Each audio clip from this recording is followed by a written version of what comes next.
Okay, we are back in AutoCAD looking at dimensioning now in 2D. This is Bryce Parks, and I'm going to walk you through the dimensioning process in AutoCAD. So let's say that I have this part. I made a couple extra copies to do a few other things with if needed in this video. But for dimensioning purposes, we're going to be on the Home tab. And now we've already covered draw commands, modify commands. Now looking at the annotation commands or the annotate commands. If you look up here on your tabs, you'll see that if you the word annotate, and if you click on it, it'll actually pop up the annotate ribbon that has not only those same commands, which are right here, but many other commands as well. So center lines, center marks, leaders, things like that. But I'm going to go back to the Home tab and just simply want to walk through some basic dimensioning here with the AutoCAD dimension command. Now I generally recommend getting familiar with this drop down over here. So a lot of times your screen will look by default with this dimension with this little sunburst here. This allows you to do multiple dimensioning features within a single session or command session. And this drop down one is to dictate certain dimensions that you need to put in. And so we'll talk about these. So for about 80% of what you do, typically something like this sunburst dimension here, which is just general dimensions, will allow you to either pick a line. So for example, I can pick this line right here. If I hover over that line, if I get too close to the end, it's going to want to snap to the end point. So just make sure of how you want to do it. But if you want to dimension that line and picking that line, notice it did not go all the way down here to the bottom of the part. Whereas this one here, if I were to click on that line, it goes from corner to corner.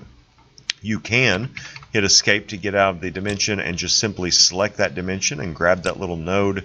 If you want to drop that down to the endpoint down here, you can see it puts in that little gap for you.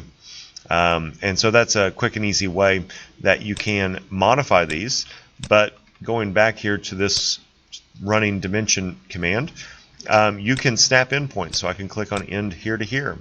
I can highlight the dimension and it will auto focus here where it comes out if you want the vertical height of 1 inch or you want the horizontal length of 2 inches. Notice on this here it showed temporarily the align dimension, which was at the angle, but it's not allowing me to pop that in. So if you find that with this running dimension it does not give you the dimension you want, like an aligned dimension for example, you can always go back up here and you can pick the aligned dimension. So if I were to select align, then I can snap endpoint to endpoint and it will actually put that dimension in alignment with that angled line. Notice as well we have this dimension line here running through the 2-inch text. You can select that text and drag that over and be able to adjust the text around. You can pop it to the outsides as well, and that allows you to be able to adjust the text as needed. Let me clean these up a little bit here. Actually, let me just delete this one out, the aligned one. So let's say I'm dimensioning these. You can also use this starburst dimension and select on the circle. Notice if I zoom up on it, I can select it easy. If I zoom far back, it wants to snap to the quadrants. It's kind of hard to find that spot. So you can zoom up and then zoom back out. And you can pop in those dimensions. And so keep in mind that with that sunburst dimension command, it keeps you in the dimension command. So then I could come in here, I can click on that one. That is a radius. The filleted edge here is a radius of 0.5. The diameter here is the diameter 0.5. Notice here that it puts in the diameter symbol, and here it puts in the radius symbol automatically. So that is how you can do some basic dimensioning in AutoCAD.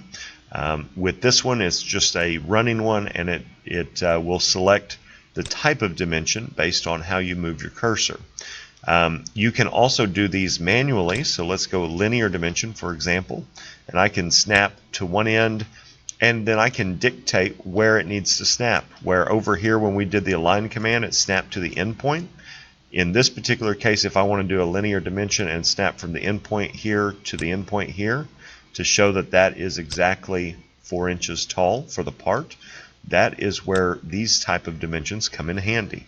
If I need the aligned dimension for this component to show the exact or true length of that angled line, that's where I can go in there and select exactly what I need if you are in that running dimension command and it's not popping up for you.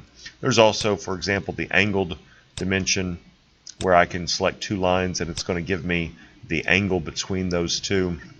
I can come in here and I can select on arc length, for example, and that's going to show me the actual arc length itself. I can come in here and pop in a diameter.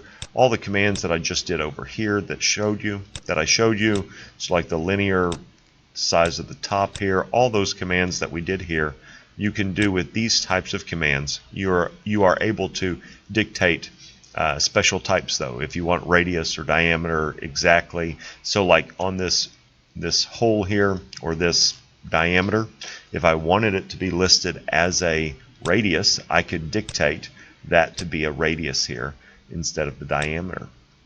The ordinate dimensions we won't use in class right now, but that allows you to be able to establish, let's see here, well, I need to set my ordinate plane first. So I won't cover that in this video. I'll cover that in a later video as far as setting the ordinate dimensioning. Basically, it sets a datum point, and then all of your other dimensions are in relation to where that datum point is. We'll cover that in a later video. Everything you're going to use in my class, though, you can find in this list for linear, aligned, angles, radius, diameter. Or most of them you can hit by default with this running dimension command with the little sun or sunburst look to it.